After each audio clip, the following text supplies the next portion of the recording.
Rode thought he was the king of the Tech-Mafia, a man who could delete anyone from his life. 6 years ago, he forced Meesni into exile and told her to terminate their unborn child to save his empire. He thought the problem was gone. He was wrong. Standing in a Paris auction hall, he didn't just see the woman he betrayed. He saw a 6-year-old boy with his own cold killer eyes. But as Rode stepped forward to claim his heir, he realized the terrifying truth. Max hadn't come for a father. He had come for revenge. Welcome back to Heartwoven Tales. I'm Selena, and I truly hope you're all doing well today. Before we dive into today's incredible story, I have a quick question for you. Where in the world are you listening from? Drop your country or city in the comments below. I love seeing how far our tales travel. Now, a quick warning. Do not skip a single second of this video. Today's story is a total blockbuster, filled with secrets, high-tech revenge, and a twist that will leave you speechless. If you love deep, emotional dramas with a thrilling edge, go ahead and subscribe to the channel right now and hit that notification bell. Are you ready? Let's dive in. The paddle slipped from Rode's grip and struck the polished edge of the bidding desk instead of landing flat in his palm. The dull crack of oak against bone sending a sharp vibration through his fingers and up his wrist. And for a moment, his breathing stuttered.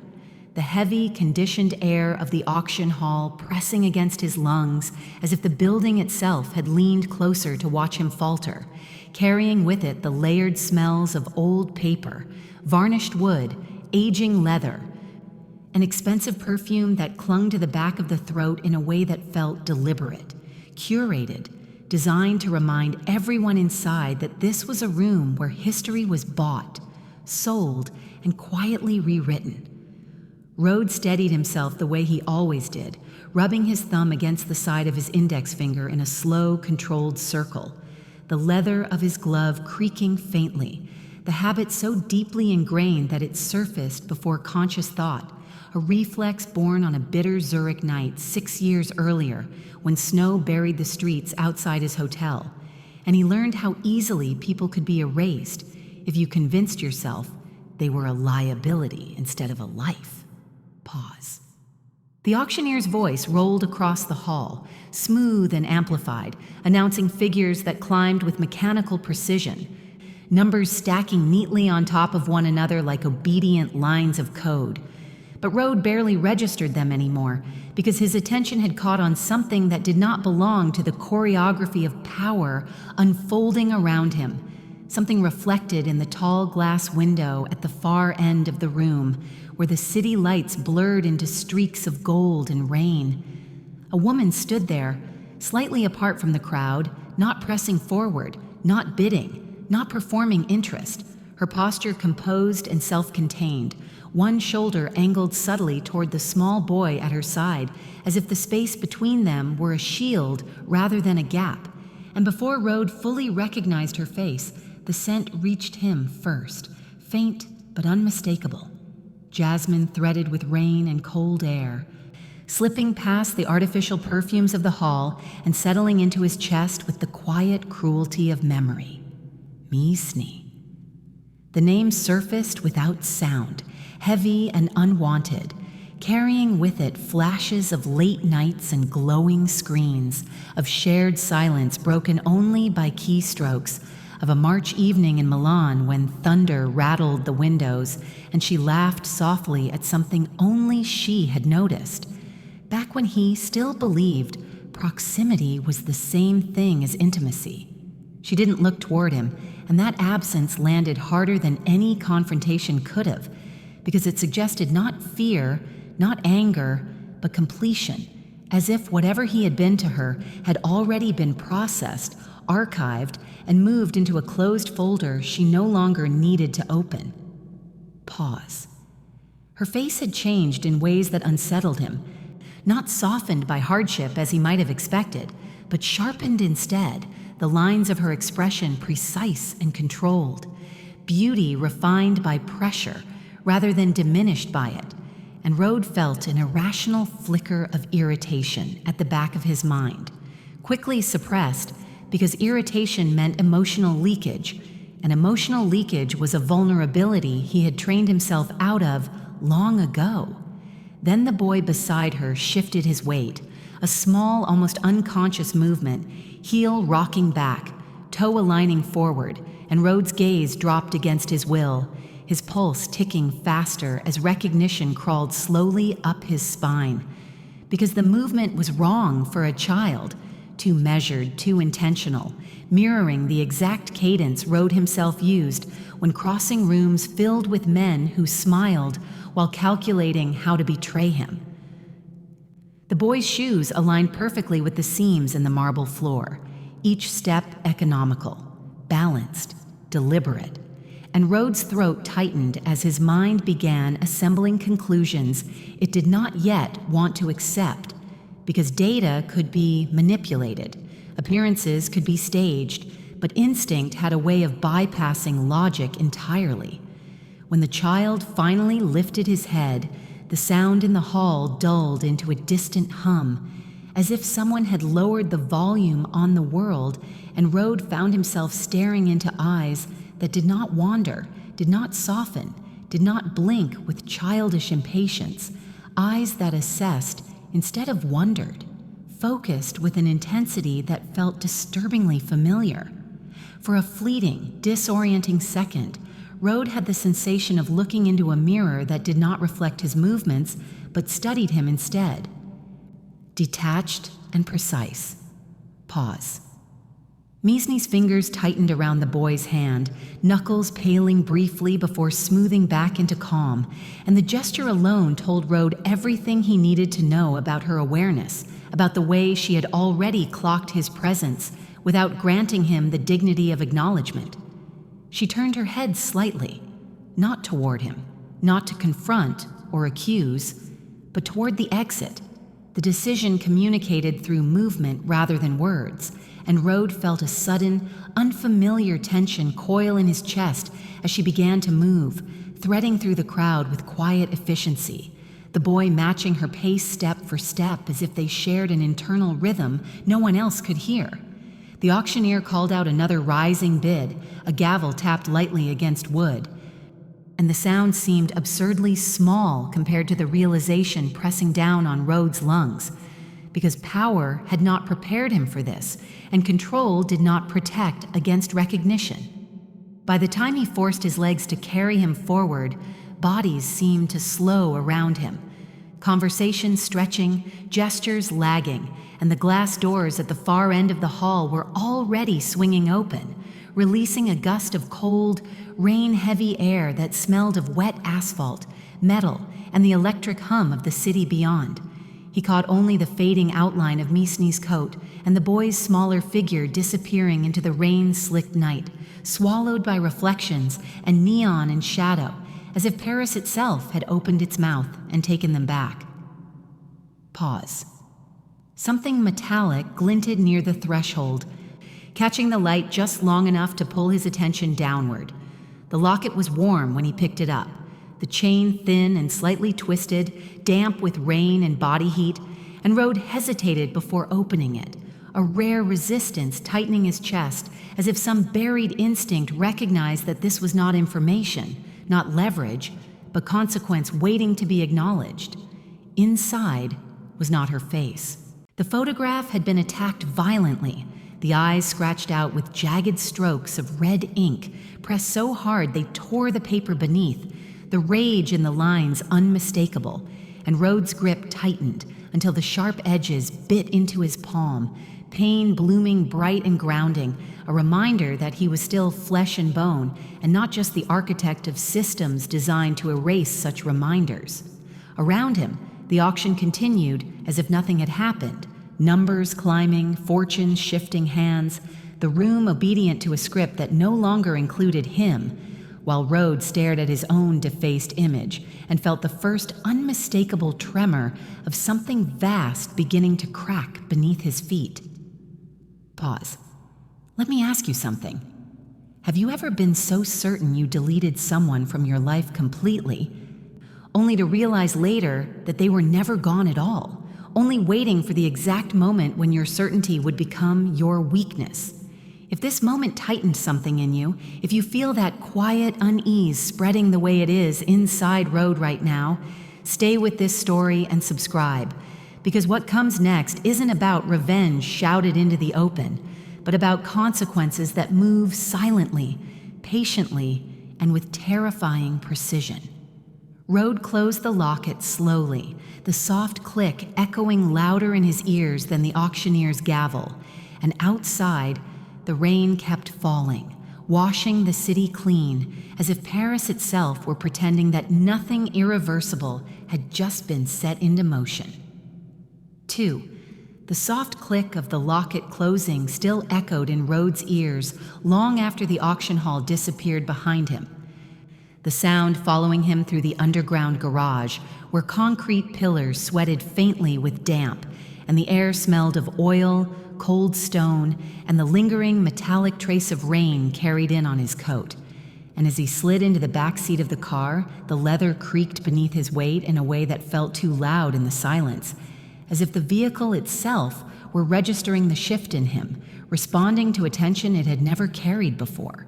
The driver spoke once, asking for confirmation of the destination, but Road did not answer immediately, his gaze fixed on the city lights, streaking past the tinted glass, Paris folding into abstract lines of gold and red, his thumb rubbing against his index finger again, slower now, heavier, the habit no longer calming but compulsive, a loop searching for an equilibrium that refused to return.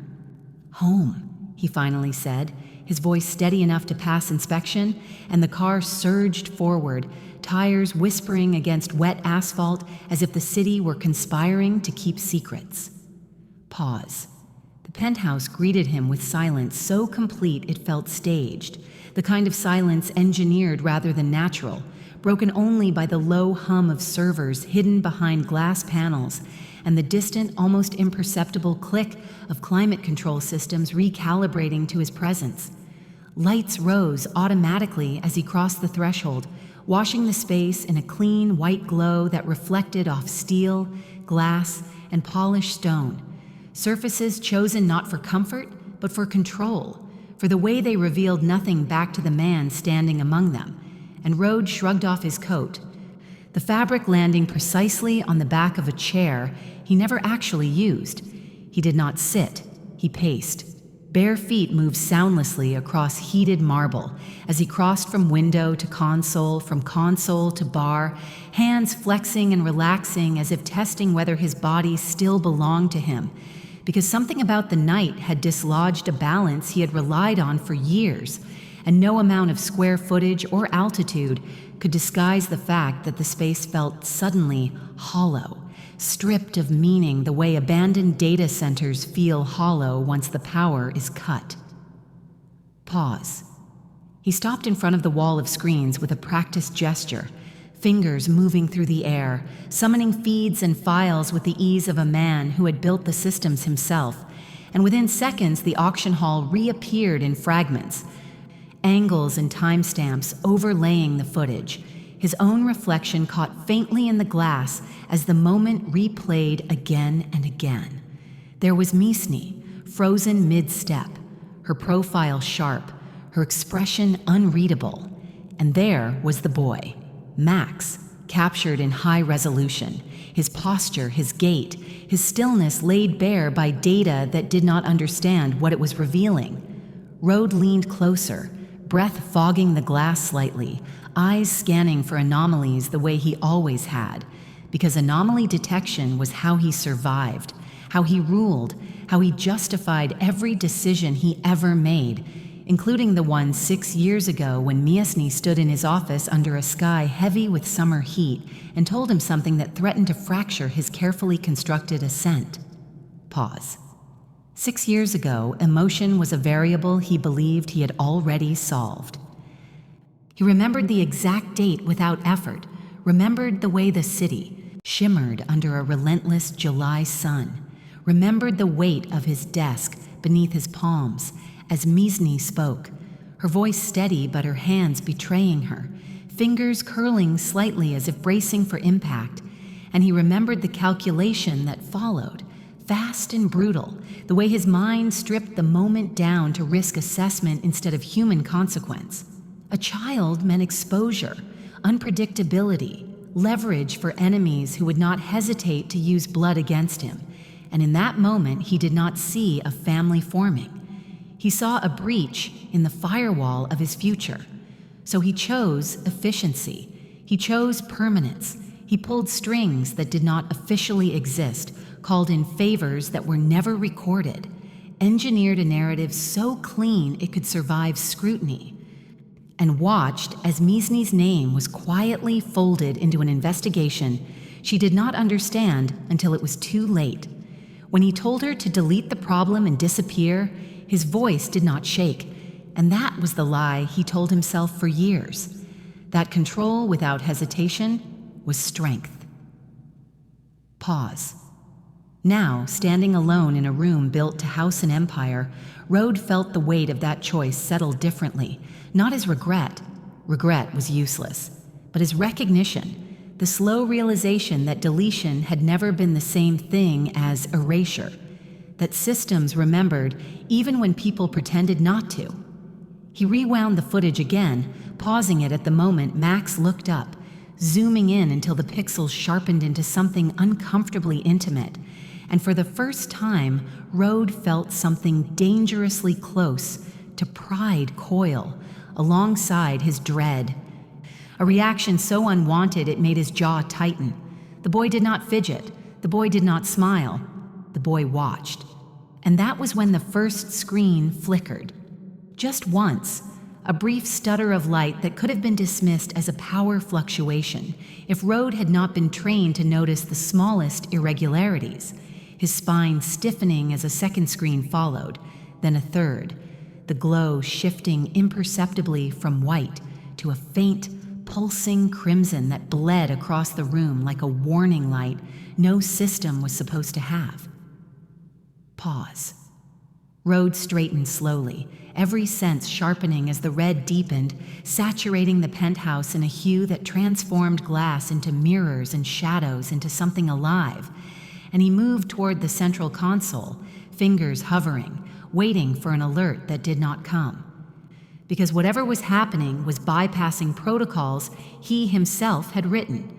The servers hummed steadily, unconcerned, and that unsettled him more than any alarm could have, because silence in a system designed to scream at intrusion meant one thing. Permission had been granted somewhere he could not see. The feeds collapsed into a single image, the auction hall replaced by cascading lines of code that rearranged themselves with deliberate slowness, not the frantic pace of an attack, but the measured rhythm of a message meant to be understood. Pause. Have you ever realized that the moment you thought you were safest was actually the moment someone else had already stepped inside your defenses, unseen and unchallenged? If you're feeling that tightening now, that sense that something irreversible is unfolding just out of reach, stay with this story and subscribe, because what follows is not chaos, it's design. The speakers embedded in the walls crackled softly, a distortion rippling through the soundscape of the room, and then a voice emerged, childlike yet unnervingly composed, stretched thin by modulation but unmistakably intentional. "I'm not a glitch, Rode," the voice whispered, intimate enough to feel like breath against his ear. "I'm the virus that's going to crash your world."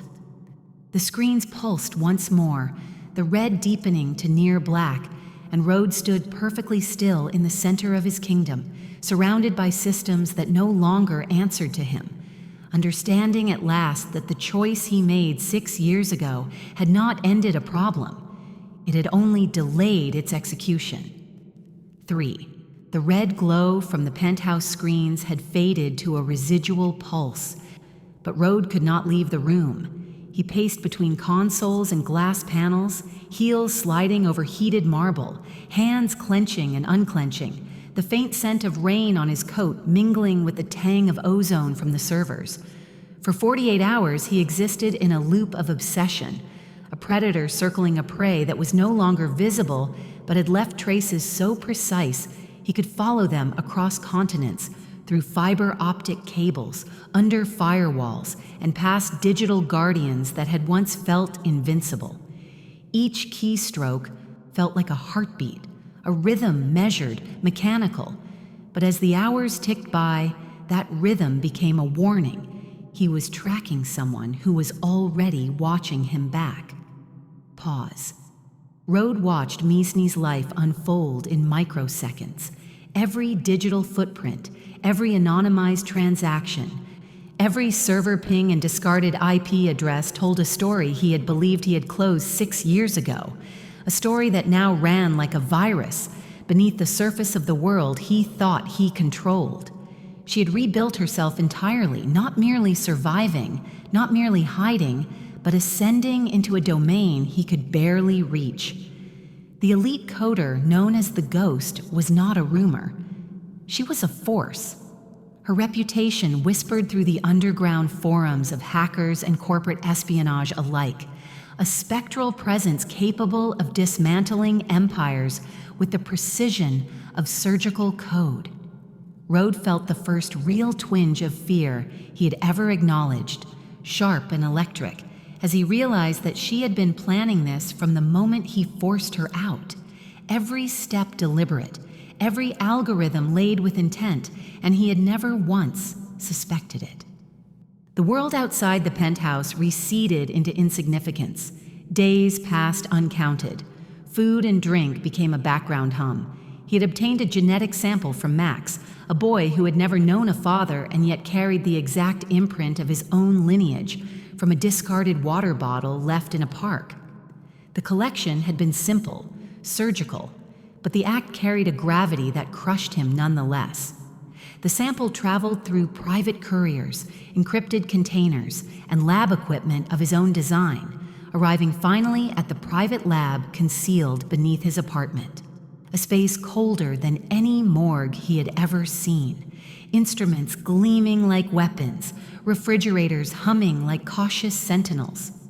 Rode hovered over the lab interface, watching every process, every microsecond of analysis, because waiting was a luxury he could not afford. He had seen lives erased, companies collapse, and secrets buried, but waiting for confirmation of paternity felt like dangling over a precipice that could reshape his existence entirely. While the tests ran, he returned to surveillance feeds, hidden cameras planted at parks, libraries, and cafes, observing Max in quiet moments that should have been ordinary. The boy's small fingers moving across encryption puzzles designed for adult minds, bending algorithms into submission before his eyes, weaving solutions from logic and intuition that mirrored Rode's own brilliance, but with a creativity Rode had never possessed, a fluidity he had never learned. The combination was terrifying, elegant, perfect, a legacy he had tried to kill that now existed without apology. Pause. The lab report finally arrived on his encrypted tablet. The notification blinked with an almost casual indifference, a small green checkmark pulsing against the stark black background, and he opened it with a breath that caught somewhere between pride and dread. 99.9%, the probability that Max was his biological son. The numbers burned on the screen, precise, absolute, and Rode felt the full weight of what they meant. He had attempted to erase his own future, to control life and death like code that could be deleted with a keystroke, and yet here it was, undeniable, a child carrying both his mind and her soul. His chest tightened. Pride rose in tandem with guilt, a crushing duality like a circuit overloaded with voltage it was never meant to carry. Rode leaned back in his chair, fingertips pressed against his temples, eyelids heavy but unwilling to close. He replayed the auction footage in his mind, every second stretching like elastic, and realized she had orchestrated the moment perfectly. Max had been revealed to him not as a son, but as a reflection of everything he had tried to suppress. He thought of the locket, of the scratched-out eyes and the faint echo of a challenge, an unspoken promise that she had not only survived, but had evolved, and now held him in the balance. Before he could process further, the screen changed. The DNA file he had been staring at, the evidence of his own lineage and the culmination of his careful tracking, blinked once, twice, then vanished. In its place appeared a single line of coordinates, glowing in sharp white against the black interface, blinking steadily as if counting down. Rode leaned closer, fingers trembling over the console, reading the GPS location that pointed to a graveyard. His breath caught in his throat. A graveyard? Why here? What message was embedded in the choice of place, in the cold geometry of tombstones that awaited the living as much as the dead? Mini cliffhanger. The server lights reflected in his eyes, casting flickering shadows across his face, and he could almost feel her presence, cold and calm, waiting for his next move. He typed a query into the system, probing, tracing, but every path he tried seemed preemptively blocked, rerouted, or erased. Someone was always a step ahead. Someone knew his instincts before he did. The thought alone made his hands shake, because Rode, the man who had ruled empires, who had predicted every betrayal, had never felt truly hunted before. Pause. Have you ever felt the sensation that someone else had already scripted your next move, and you were just reading along, powerless to rewrite the story? That creeping realization, where every decision you think you control is already anticipated. If this moment chills you the same way it tightens Rode's chest, make sure to subscribe, because what comes next is not merely confrontation. It is a test of everything he has ever believed about power, legacy, and the people he tried to erase. Rode left the chair and strode to the floor-to-ceiling windows, rain streaking down the glass, city lights reflecting in wet pools on the streets below. And for the first time in years, he allowed himself to remember exactly how he felt the night he framed Meesni, how her voice had cracked when she asked, "What about the child?" and how the cold calculus of ambition had overridden every instinct of mercy. Now, looking at the coordinates on his screen, he understood that the child was never just a child, never just evidence. Max was the fulcrum upon which his empire, his guilt, and his obsession would pivot. Mini cliffhanger Rode powered down all non-essential systems, leaving only the glowing console, the pulsing GPS coordinates, and the ambient hum of servers that seemed almost like breathing. He reached for his coat, fingers brushing the reinforced steel of the safe beneath the desk where the prototype drives lay. Drives capable of revealing every secret he had ever kept, every plan, every betrayal, every empire built on fear. And yet, he hesitated because he knew now that confronting Max, Meesni, and whatever she had built would not be a transaction of information. It would be a collision of lives designed to test the very core of his humanity. He touched the screen again. The coordinates blinked, insistent, unyielding. Outside, rain whispered against the penthouse, soft and relentless, a paradox of serenity and warning, and Rode realized that whatever awaited him at the graveyard would not be a negotiation, a conversation, or a mere revelation. It would be a reckoning, and she had written the terms. 4. The GPS coordinates led him down winding roads slick with rain, the asphalt reflecting streetlights in long, trembling streaks that made the city look like it was bleeding quietly under a funeral sky. Rode's hands gripped the steering wheel tightly, knuckles whitening against the leather, the faint hum of the engine a constant reminder of the distance he could still control versus the distance he had already lost. Every shadow along the roadside seemed elongated, stretched by the low-hanging clouds. And for a moment he imagined them as fingers, reaching, waiting, and judging the man who had once tried to erase an entire future. The scent of wet concrete and decaying leaves pressed against his nose as the car wound toward the outskirts, a subtle perfume of mortality that made his throat tighten, his pulse a metronome, counting down to confrontation. Pause. The gate to the graveyard was rusted, creaking under its own weight as he pushed it open. He hesitated only briefly, his boots crunching against the gravel, stones scattering like tiny echoes of moments he could not reclaim. The air was dense, the gray sky low and oppressive, a quilt of fog and drizzle pressing down so that even his meticulously tailored coat felt inadequate against its weight. He spotted her immediately, standing rigid over a small, empty headstone. A figure carved in memory and vengeance. Meesni's coat was soaked in rain, clinging in a way that revealed the graceful lines of her form, but her expression was unreadable, detached, as though she had stepped entirely out of the human world into one she had designed for observation and calculation. Rhodes' voice came out harsher than intended as he demanded, "Why? Why lie about the pregnancy? Why? Why let everything become a lie?" His words fractured against the wind, scattering into the tombstones, as if the ground itself refused to carry the burden of explanation. But Meesni did not flinch. She did not pause. Instead, a laugh slipped from her lips, hollow and cold, threading through the gravestones and trees like a blade through silk, cutting the still air with a resonance that froze Rhodes mid-step. The sound was not joyful, not playful.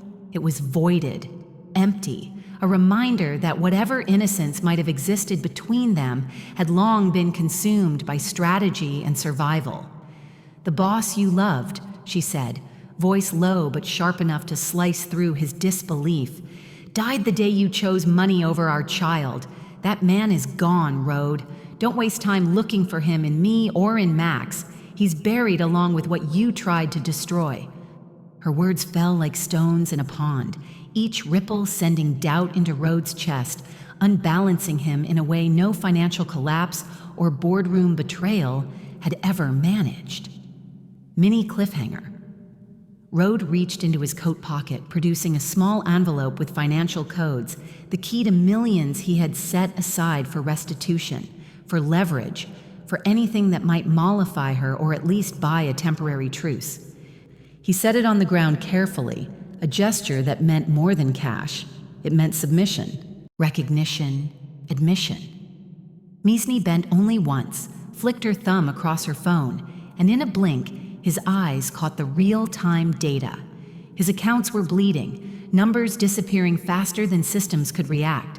She threw the phone at his feet, letting the sound of glass clatter against stone echo as if punctuating her statement. And Rhodes felt the familiar chill of power slipping through his fingers, something he had never fully imagined possible.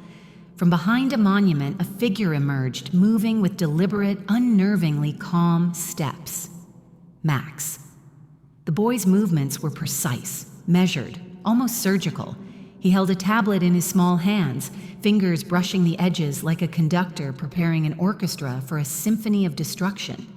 His eyes met Rhodes', not with curiosity, not with longing, not with the innocence of a child, but with clinical assessment, dissecting him, categorizing, measuring. Rhodes froze, the rain dripping down his temple and nose unnoticed, because no one had ever looked at him like this. Not friends, not enemies, not board members who feared him. Only Max had this expression, and it mirrored a reflection Rhodes could not escape, the echo of his own calculation and intensity, embodied in flesh, too young to understand the consequences. Meesni stepped closer, her voice low but cutting. "He isn't just a son, Rhodes. He's a weapon. Every puzzle, every code, every lesson he's learned in these 6 years was designed for this moment, designed for you." The words were precise, surgical in their intent, and Rhodes realized that for the first time, he wasn't the architect in control. He was the subject of someone else's plan, and it was terrifying in ways money and technology had never prepared him for. Pause. Rhodes' mind raced. What kind of child could embody vengeance and genius simultaneously? How could innocence and calculation coexist in one small human form? And yet, as the rain fell on the empty headstone between them, he understood. This was not about the money, the empire, or even control. This was about consequence, a consequence 6 years in the making, crafted meticulously, and now unfolding in real time, tangible and immediate. Max tilted his head slightly, as if noting the exact moment Rhodes' pulse quickened. Then, in a voice that sounded too adult, too measured, the boy whispered, "Check your heart monitor, Rhode. I just set the timer on your pacemaker to 0. Major cliffhanger. Rhode froze. The air became heavy, oppressive, charged with electricity that made his skin tingle. He could hear only the distant patter of rain and the faint rustle of leaves. But inside him, alarms blared silently. Systems designed to detect physical threat useless against this new variable. His chest tightened, the first genuine panic he had experienced in years, clawing at his rational mind. And yet, somewhere beneath the shock, beneath the fear, a part of him recognized it for what it truly was. Not malice, not cruelty, but the precision of a plan executed perfectly, the manifestation of consequences he had long refused to acknowledge. Pause. Have you ever faced a moment where someone younger, smaller, seemingly innocent, completely upended everything you thought you controlled? Where intelligence and emotion, calculation and intuition collided in a single glance that made you question your own life choices? If that chill just ran down your spine as it did Rhodes, make sure you subscribe now, because the journey ahead isn't about winning. It's about surviving what your past created.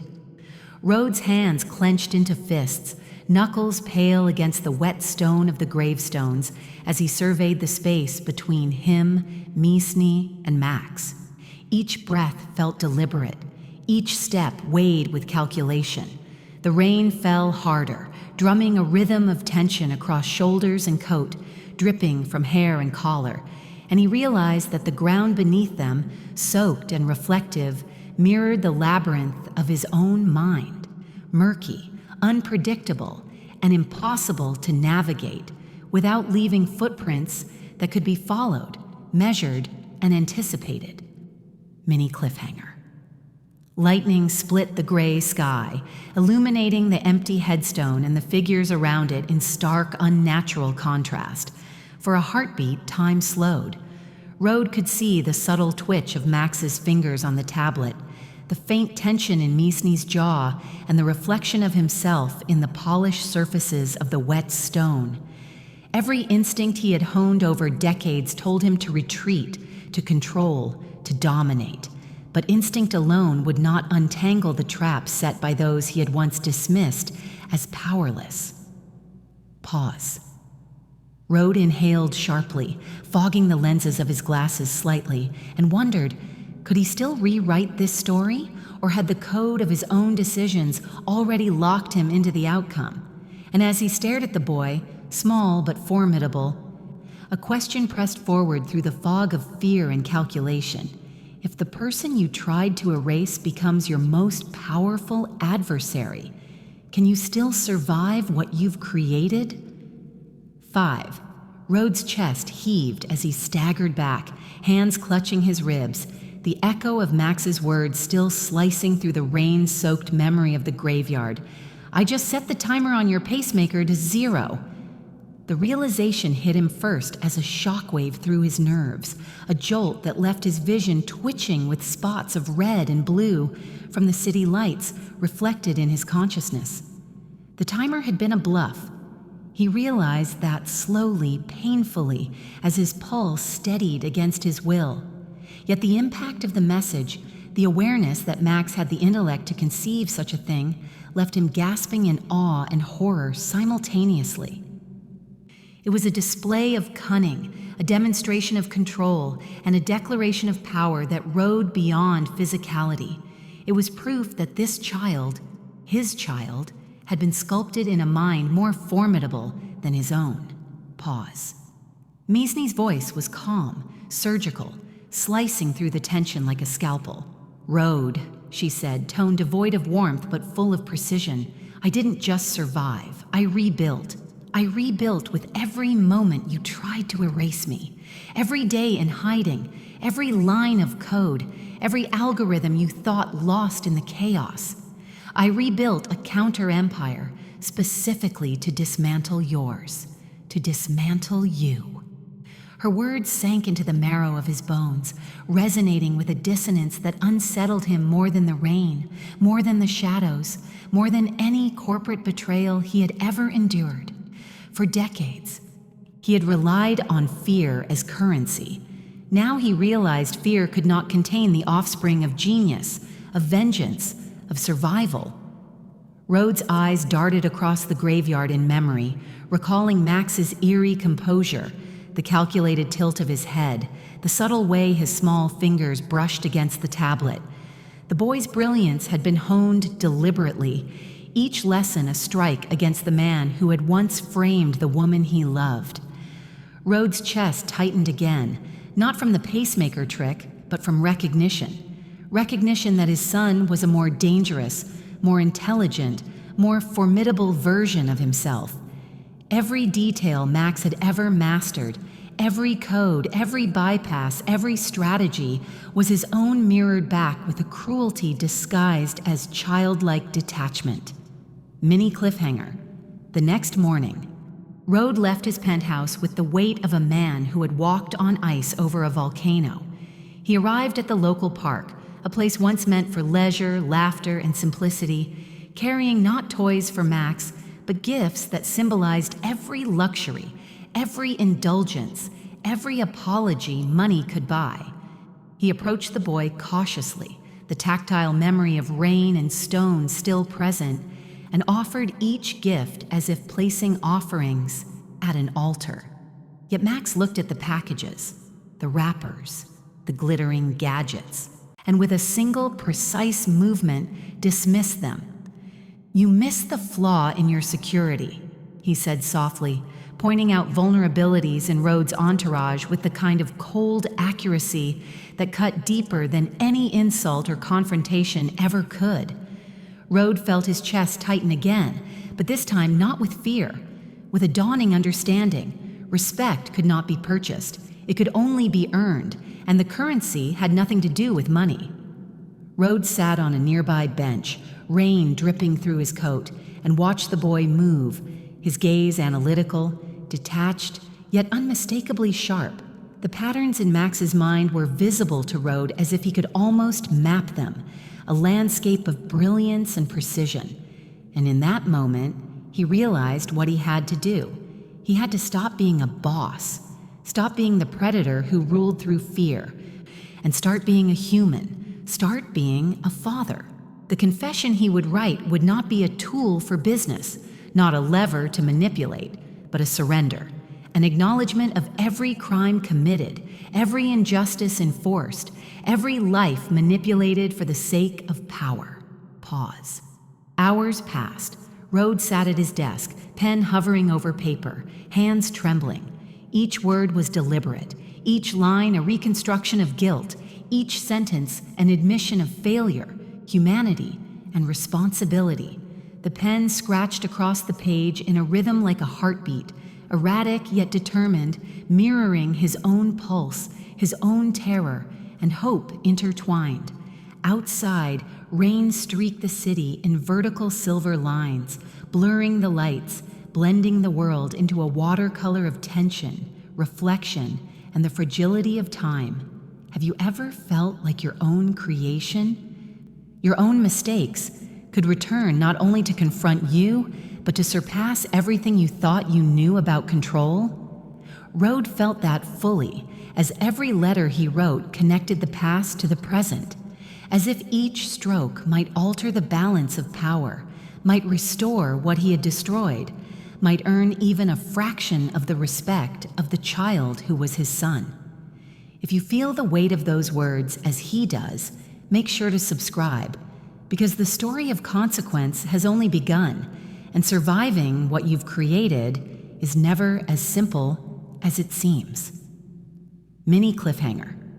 He leaned back, exhausted, letting the pen drop from his fingers, eyes scanning the screen in front of him. The encrypted tablets, the cameras, the live feeds, all of it seemed suddenly vulnerable, fragmented, broken. His mind raced, imagining how Max had pieced together strategies, plans, contingencies, calculations that he himself had never anticipated. And then, the sudden noise shattered his brief pause, a thud at the door, and his head of security burst in, lips split, blood trickling down his chin, eyes wide with panic. The second set of results is in, the man gasped, every word a choked warning. Mac isn't the only child you have. Rode froze, the pen rolling across the desk, the paper dampened by sweat and rainwater collected from his coat. The words echoed like a gunshot in a cathedral. Another child, another variable, another twist in a story that he had thought he understood. His mind raced, recalculating, plotting, but the revelation had already landed. He was no longer in control. He had never been in control. And now the consequences of 6 years of ambition, vengeance, and exile were cascading like a chain reaction with no possible halt. Pause. Rhodes' hands shook as he grabbed his coat. The papers he had written clutched loosely in one hand. He stared at the bloodied security head, at the screen filled with coordinates, at the rain streaking the city outside. Everything he had built, power, empire, control, suddenly felt fragile, a crown made of glass perched on a throne that had already cracked. And yet, somewhere beneath the fear, beneath the shock, a spark of resolve flickered. If Max had been sharpened into a weapon, if Meesni had outmaneuvered him, then he would have to evolve as well, to meet the child, the woman, and the consequences he had long avoided in a way he had never imagined possible. Have you ever realized that sometimes the person who teaches you the hardest lessons is someone you created? That the consequences of your ambition can take a form you will never be ready for? If this thrills you, makes your pulse race, remember to hit subscribe, because Rhodes' reckoning is only beginning, and the next revelation will change everything you thought you knew about power, parenthood, and survival. Outside, the rain intensified, drumming against the windows like a drumbeat, counting down to a confrontation he had never prepared for. A child's intelligence and Meesni's meticulous planning converging to create a storm he could not outmaneuver with money, influence, or fear. The night stretched before him, and Rhodes understood in his gut. Surrender was inevitable, confession was necessary, and the crown he had built was shattered, leaving only fragments of what it had meant to rule.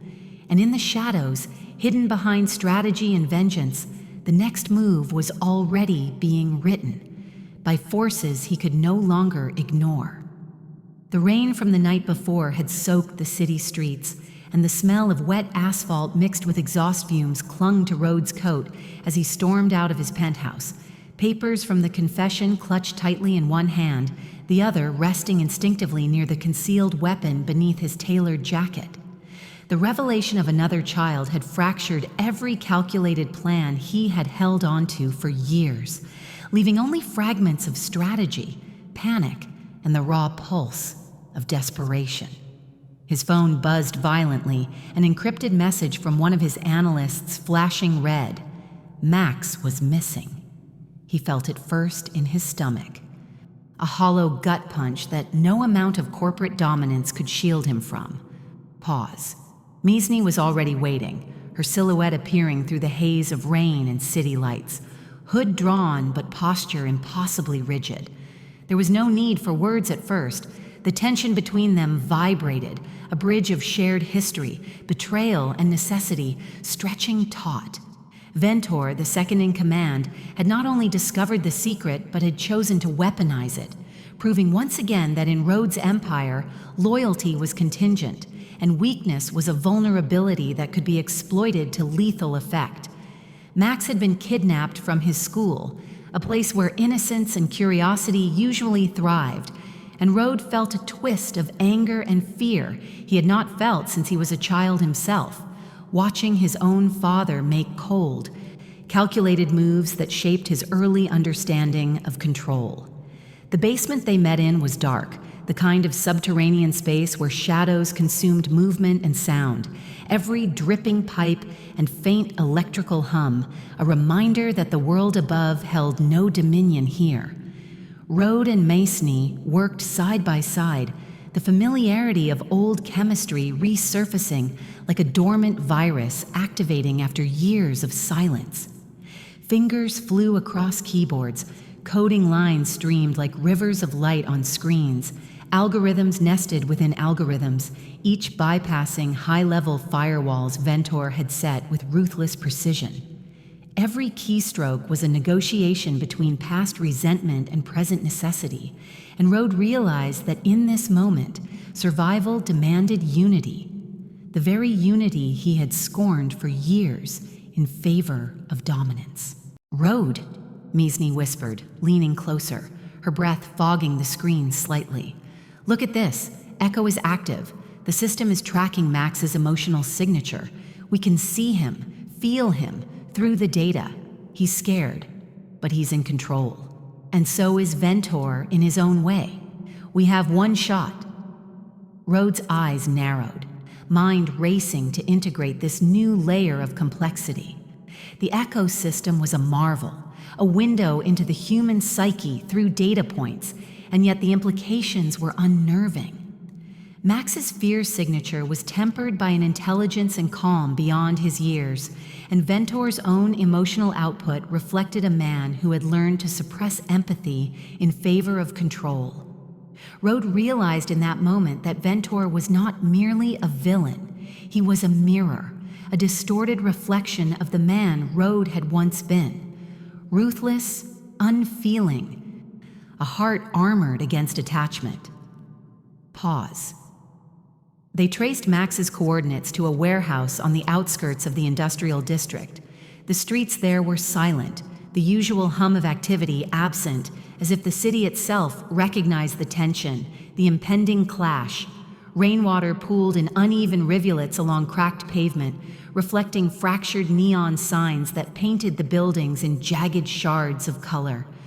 Rode's hands tightened around the steering wheel as he maneuvered through the shadows, Meesni's eyes on the tablet, fingers dancing across the screen, guiding him like a modern oracle interpreting signals from chaos.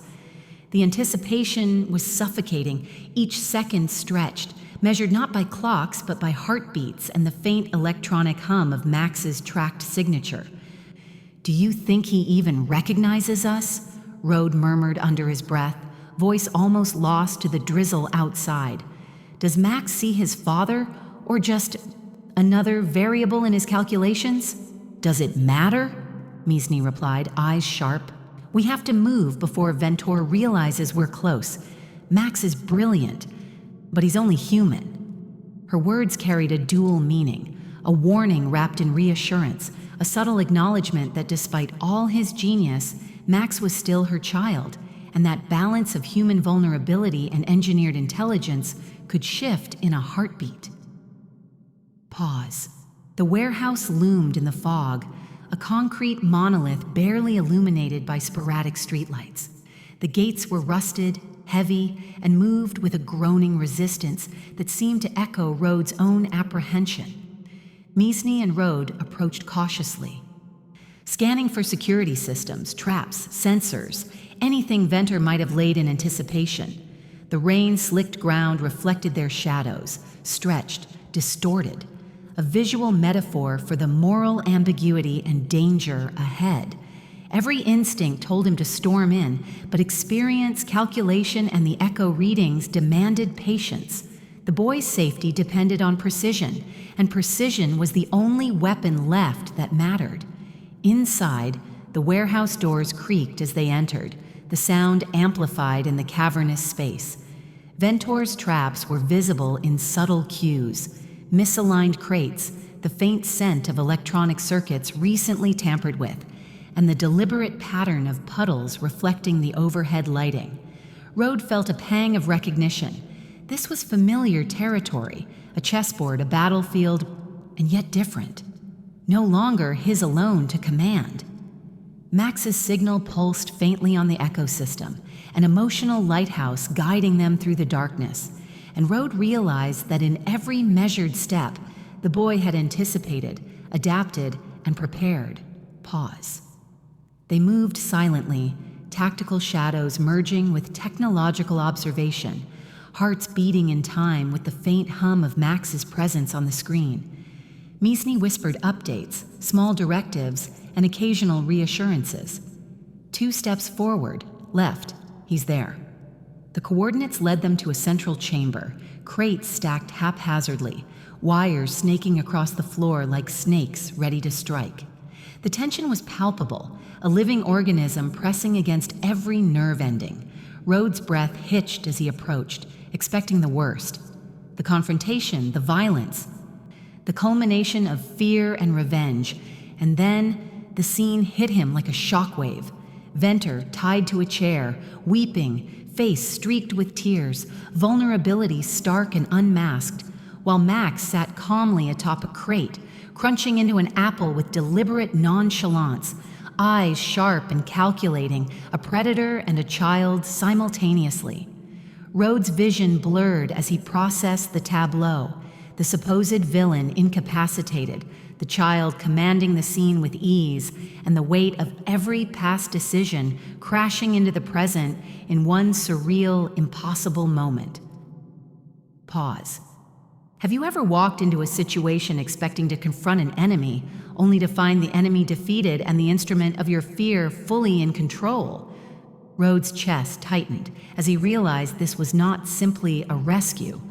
This was a reckoning. And if you've ever felt the chilling moment when the people you tried to dominate surpass your worst calculations, imagine watching it unfold through the eyes of someone who had built empires, fought wars, and believed in his invincibility. If that tension makes your pulse race, don't forget to subscribe, because the story is entering territory where no one is truly in control. Rode's mind raced, calculating the emotional and strategic permutations. Venter's betrayal had been absolute. Max's intelligence had been absolute. And yet here, in this warehouse, an uneasy symmetry formed. He realized that the boy's calm, the way he ate the apple, and the clarity in his gaze were statements of dominance, mastery, and understanding, and that every plan Rode had relied upon was now secondary to the ingenuity of his son and the precision of Meesni's guidance. The situation was no longer about power. It was about survival, about redefinition, about facing consequences constructed years earlier and now manifested in flesh, mind, and unflinching observation. Pause. Rode's hands tightened into fists, knuckles white as he stepped closer. The hum of the warehouse, the distant patter of rain, the soft crunch of Max's teeth against the apple, all combined into a symphony of tension that threatened to unravel him. He realized that this was the mirror he had avoided. Ventor's weakness mirrored his own. Max's strength mirrored the brilliance he had once taken pride in. And Meesni's calm authority reminded him that manipulation without empathy leaves only a hollow victory. The air was thick, charged with anticipation, and Rode's internal alarm systems flared with recognition. The confrontation he had dreaded for years, the reckoning he had postponed for decades, had finally arrived. And it wasn't violent, it wasn't dramatic, it was precise, surgical, and absolute. Ventor's sobs, Max's calm, and Meesni's gaze combined to create a tableau that would haunt him forever. A reminder that the tools of control could be turned against the creator in an instant. Pause. Can you imagine being faced with your own creation, a child who embodies every strength and foresight you possess, wielded with detachment and precision? Rode felt it fully. The fear, the awe, the recognition that every choice, every betrayal, every calculated omission had led here. If this tension makes your heart race, make sure you subscribe, because the next revelation, the next move in this game of consequence, will redefine what it means to hold power over life, over intelligence, and over legacy itself. Rode stepped into the warehouse. The the smell of damp concrete and faint ozone from overloaded servers mixing in the cool air, brushing against his senses like an unwelcome reminder of how fragile control truly was. The faint hum of the internal Wi-Fi systems vibrated through the floor, a subtle pulse that told him everything had already shifted.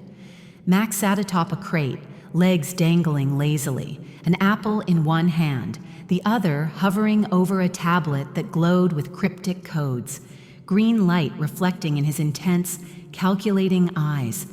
Every subtle twitch of his lips, every minute tilt of his head spoke volumes. Rode felt something he hadn't experienced in years. Humility wrapped in awe, fear mingled with pride, and for the first time, unselfish love. Venter remained tied to a chair in the corner, trembling, tears tracing rivers through his otherwise cold, steely features. He had underestimated a child, underestimated the convergence of genius, survival, and vengeance that was Max. Rode observed the scene carefully, noting the psychological layers, the way Max's calm dominance had orchestrated the outcome without a single raised voice, without a hint of rage. It was elegance in precision, cruelty tempered by intelligence, and a statement louder than any gunshot or threat he had ever executed in his empire. The boy's brilliance was undeniable, but it was also undeniable that this brilliance had been shaped by Rode's own choices, his own ruthlessness, and the years of exile he had forced upon Meesni. Rode swallowed hard, chest tightening, and finally allowed the words he had avoided for so long to leave his lips. "Max, you've done what I could not." His voice was soft, husky with emotion, almost breaking as he acknowledged the child's ingenuity. Max did not look up immediately, chewing his apple deliberately, measuring his father in the same way a strategist measures a battlefield. And then finally, he met Rode's gaze, eyes sharp yet unflinching. "I know what you are, Dad," Max said, calm but charged with authority, "and I know what you were." The simplicity of the statement struck harder than any of Rode's past battles, cutting through layers of guilt, pride, and regret. Rode's mind raced, recalling the confession he had written, the keys to the empire, the surrender he had meticulously prepared for months. This moment demanded action, not hesitation. He handed Meesni the signed documents with trembling hands. The ink smudged slightly from his grip, a tactile reminder that human mistakes were inevitable, unavoidable, and sometimes redemptive. Meesni took them silently, her eyes scanning the text quickly, the precision and efficiency of a mind sharpened by years of survival reflected in the slight narrowing of her eyes. For a heartbeat, Rode feared her gaze might judge him as the same man who had destroyed her life. But instead, there was a glimmer, a spark of recognition that he had finally chosen humanity over power, that he had finally made a choice to repair the damage his ambition had caused. The legal battle that followed was relentless, stretching across months. Courtrooms became arenas where law, corporate intrigue, and personal vendetta collided. Rode's cooperation was total. Every secret he had hoarded, every algorithm, every hidden ledger was laid bare for scrutiny.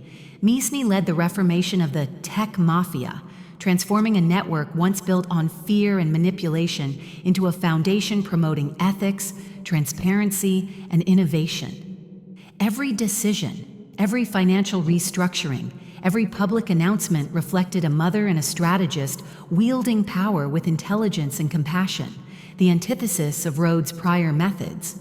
And Rode, once the untouchable king of tech and crime, found himself stripped bare, yet strangely unburdened, his soul lighter with each confession and act of accountability.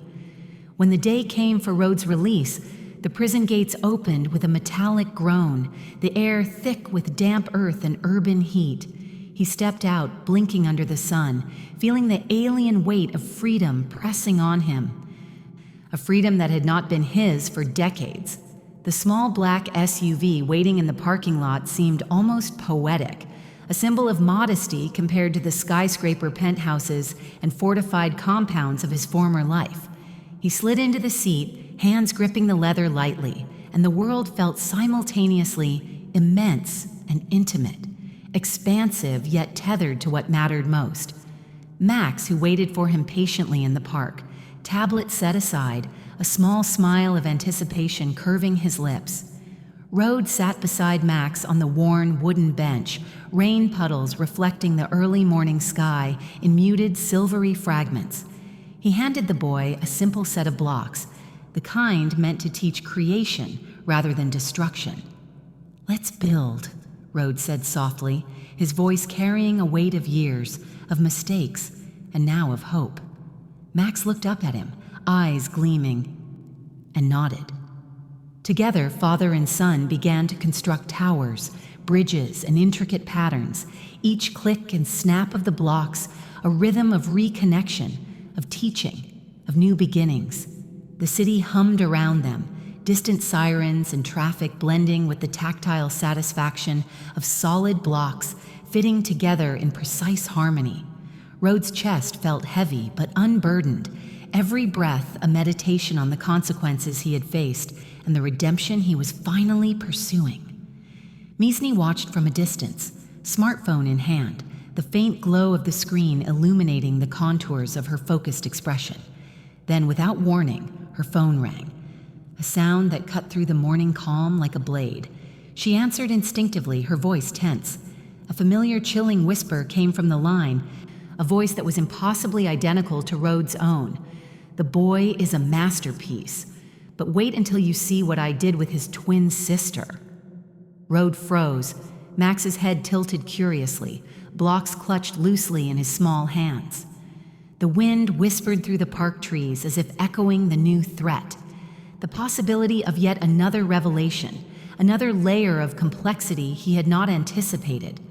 The whisper was not only a warning, it was a promise of continuation, a haunting reminder that genius and power, when intertwined with secrets, never truly rest. Rhodes' gaze met Meesni's, and in that silent exchange was acknowledgement, understanding, and the unspoken agreement that the next chapter of their lives, of their children, their legacy, and the intertwined forces of love and intelligence was just beginning. Have you ever realized that every choice you make can ripple through generations, shaping not just the present, but the intelligence, morality, and destiny of those who follow? Rhodes' story reminds us that power is meaningless without responsibility, and love is measured not by possession, but by guidance, protection, and sacrifice. If this story has gripped your imagination, made your heart race, and left you questioning what legacy means, then don't forget to subscribe, because every ending in this world has the potential to ignite a new beginning. And sometimes, the quietest moments carry the most haunting echoes. The blocks on the park bench lay half-built, a testament to creation, connection, and the possibility of redemption. Max looked up at Rhodes, a faint grin tugging at his lips, and Rhodes realized for the first time that the boy he had feared and underestimated was also a mirror, a guide, and a bridge to the man he had once been and the father he had now chosen to become. The sun broke through the clouds briefly, casting shards of light across the park, illuminating not just wood and metal and concrete, but potential, hope, and the terrifying, exhilarating promise that life, with all its genius, vengeance, and love, was never truly predictable. In the distance, the city breathed quietly, unaware of the intricate chess game that had unfolded, the towers of blocks shimmering faintly in the morning light, and the faint echo of a whisper that promised, "This is only the beginning." The park was quiet, the half-built towers between Rhodes and Max glowing softly in the fading light. Meesni watched silently, but the whisper lingered. "The boy is a masterpiece, but wait until you see what I did with his twin sister." What would you do if the secrets of your family changed everything you thought you knew? If this story gripped you, Subscribe now because the next twist is closer than you think, and you won't want to miss it.